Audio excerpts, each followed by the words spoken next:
প্ৰথম কথা হ'ল যে আমি নিৰ্বাচন হৈ গ'ল, অহা 4 তাৰিখে ফলাফল আহিব। গতিকে ইতিমধ্যে আপোনালোকৰ মাজতো ব্যাপক চৰ্চা চলি আছে, পৰ্যালোচনা চলি আছে।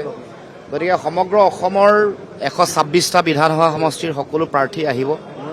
আমিও সকলো সমষ্টিতে আচলতে কেনেকুৱা ধৰণৰ স্থিতি বা কি কথা সেইবোৰ আলোচনা কৰিম, পৰ্যালোচনা কৰিম।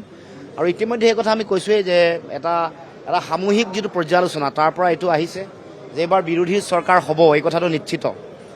আৰু ইতিমধ্যে শাসকীয় দলে তেওঁলোকৰ যিটো দুৰৱস্থা সেইটো ইতিমধ্যে প্ৰকট কৰিছেই।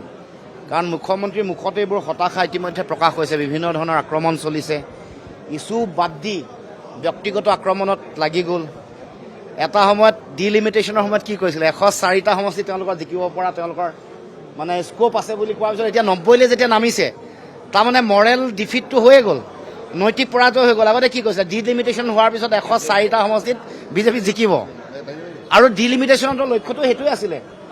তাৰ পাছত ডিলিমিটেশ্যন মানে সমষ্টি পুনৰ নিৰ্ধাৰণ কৰাৰ পাছত যেতিয়া 104টাৰ ঠাইত 90টালৈ নামিব লগা হৈছে অসমৰ মুখ্যমন্ত্ৰী, তাৰমানে গম পাওক যে কিমান মৰেলটো ডাউন আছে। আৰু 100% তেওঁলোকৰ নিজৰ কথাটো গম পাইছে উজনি অসমত কিমান খহনীয়া হৈছে।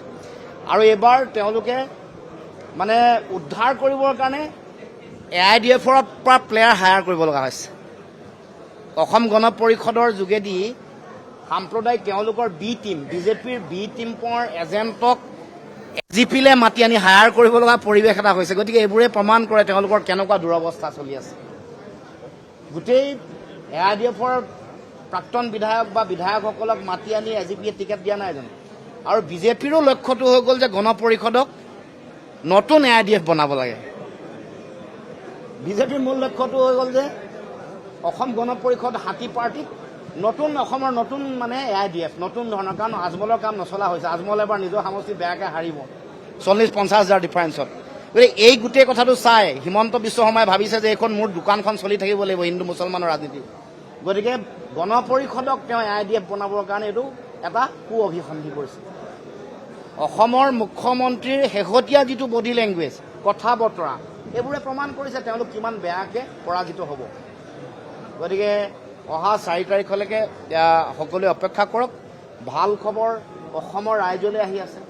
বিৰোধী ৰাজনৈতিক আমি ঐক্যবদ্ধ শক্তিয়ে জনগণৰ চিন্তাক, ইছ্যুবোৰক, জাতীয় প্ৰশ্ন, জাতীয় বিষয়, আমাৰ ভৱিষ্যতৰ পৰিকল্পনা, জনগণৰ জীৱন জীৱিকা, জাতীয় অৰ্থনীতি, উঠি অহা নতুন প্ৰজন্মৰ সুৰক্ষিত ভৱিষ্যত, আমাৰ মাটি ভেটি, কৃষ্টি সংস্কৃতিৰ ৰক্ষা, এইবোৰক মূল বিষয় হিচাপে লৈ আগবাঢ়িছিলোঁ। আৰু জনগণে ইতিমধ্যে এই বিষয়বোৰ গ্ৰহণ কৰিছে। আৰু সেইকাৰণে সমগ্ৰ অসমৰ বিভিন্ন প্ৰান্তত শেষৰ সপ্তাহটোত যি ধৰণৰ উৎসাহ মানুহৰ মাজত, যি ধৰণৰ মানে টাৰ্ণ আউট ইতিহাসত নোহোৱাকৈ 85.92% এইটো ক'ত হৈছে। আৰু হঠাৎ এইটো উজনি অসমৰ জিলাবোৰত 70-72% বেছি নোহোৱা সমষ্টিবোৰত 83-84% ভোটদান কৰিছে। এইটোৱে প্ৰমাণ কৰে, এইটোৱে কিহৰ ইংগিত বহন কৰিছে। এইটো স্পষ্ট এটা পৰিৱৰ্তনৰ নাম লৈ বিজেপিয়ে শাসনভাৰ লোৱাৰ পাছত তেওঁলোকে যি ধৰণৰ অপশাসন, ভ্ৰষ্টাচাৰ চলালে, দুৰ্নীতি, চিণ্ডিকেট, ভ্ৰষ্টাচাৰে সমগ্ৰ সমাজ নিমজ্জিত হ'ল, তাৰ পৰা পৰিত্ৰাণ দিবৰ কাৰণে জনগণে ভোটদান কৰিছে।